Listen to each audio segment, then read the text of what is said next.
Okay, so everybody should know this is 3 years in a row I've done the first one of the year. So we're going to talk about goals again. Just kidding. Now, okay.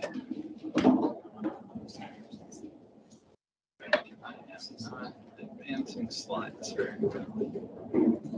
Okay. Okay. So you'll remember this slide. This is the third time I've used it now. Okay. Where I like to talk about the cognitive biases we have. I'm adding a fourth one that we're going to talk about today. That's the fundamental attribution error. And for those of you who haven't been here for 3 years, okay, the Dunning-Kruger effect is all about our competence versus our competence. We all think we're more competent than we really are. It's basically that simple. Until you're really, really very expert up here, you don't know as much as you think you do. Okay. Planning fallacy. We always think things are going to go smoothly. We set our plans based on things going smoothly, and they never do. And the sunk cost fallacy. You'll remember this picture.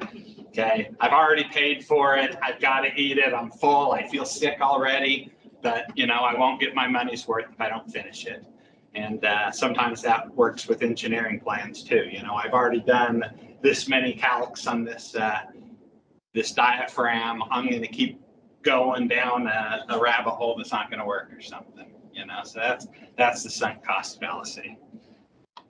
Okay, fundamental attribution error. I'm going to use an example for this one. Anybody recognize this helmet here? Whose helmet is this? Raise your hand if you recognize it. What team is this? Mississippi State. Mississippi State. How many times did they use this helmet? Just once. They used it in their ball game. That's right. Okay.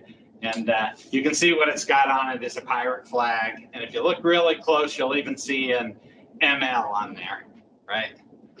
Right underneath. Okay. Mike Leach. Okay. I figured we'd honor him today. He passed away last month. Most of us here love him just because he went to BYU, right? He was a BYU student. Actually, then he went to Pepperdine Law School, graduated with a Juris Doctorate down there in 1986. And then do you know what he did in 1987? He got a job as a football coach. So maybe he heard a speech like Jared's about passion, and he said, I'm not passionate about law, I'm passionate about football. And so Yeah, the photo. Portrait. Okay. And one thing you'll know about the reason for the helmet, I put this in here so that you'd understand the helmet that I just showed you. Mike Leach was big time into Pirates. And not because any team, he coached the Red Raiders, I guess you could call them Pirates, but in the middle of Texas, there aren't very many seas to be on.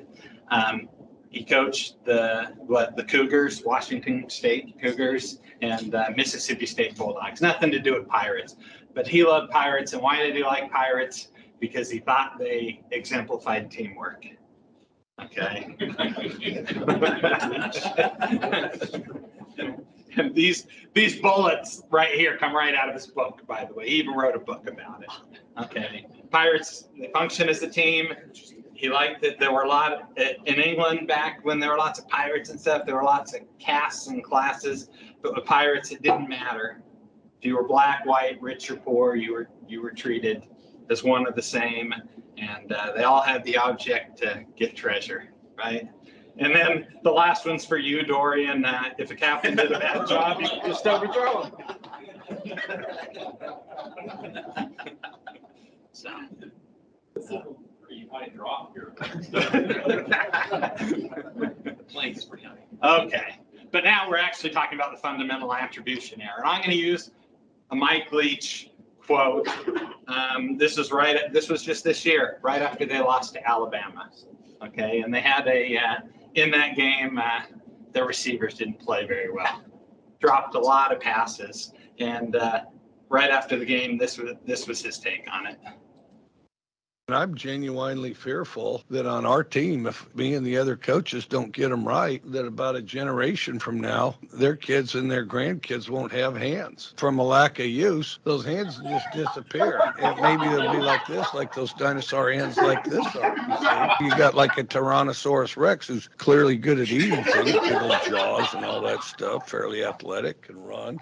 Well, his hands are like this. I think we took a very big step as a team, which we have to correct this. It's going to be best for all these guys that they have good hand development and that they don't evolve to where they don't have hands. But we definitely didn't use ours, and so there certainly wasn't any genetic reinforcement on our part. And I don't want all of a sudden, guys driving across this country and then they get to Starkville, Mississippi, and all of a sudden there's these athletic looking friendly guys that don't have any hands.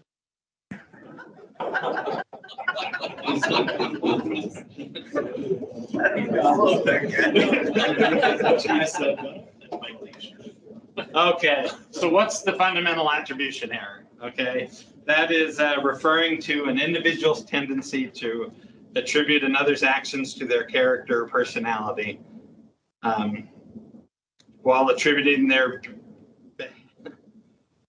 oops, I probably mistyped this, or personality, well, okay, basically it's you blame their character rather than their situation. Okay, is what the fundament, okay, you tend to get your, okay, oh no, I didn't type it wrong.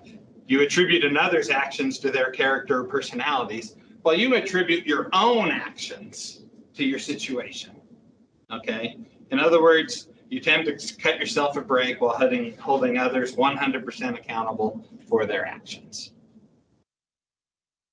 Okay, so somebody makes a mistake. We naturally think, oh, they made the mistake because they're careless. Well, if we make a mistake, we make it was an accident, right? We make a mistake by accident and had some extenuating circumstance that may have caused it.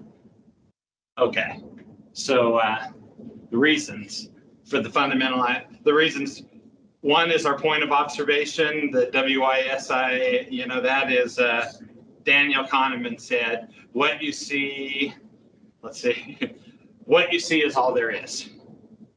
Okay, so a lot of times we make this mistake is because we see that somebody walked in late. We see somebody made a mistake, but we don't know why they walked in late or why they made the mistake. So we think that's all there is. Okay, and then we also, another maybe cognitive bias that's out there is what's called the fair world fallacy or karma. Okay, bad things happen to bad people, right? So if you messed up, it's because you're a bad person. Okay, and then the last reason we make this mistake of judging people this way is a lack of effort, not a cognizant one, but subconsciously our brain doesn't want to make more effort, so it wants to come to the simplest solution, which is basically, what you see is all there is, right? Clearly that's the reason somebody messed up. Okay, now what can we do about it?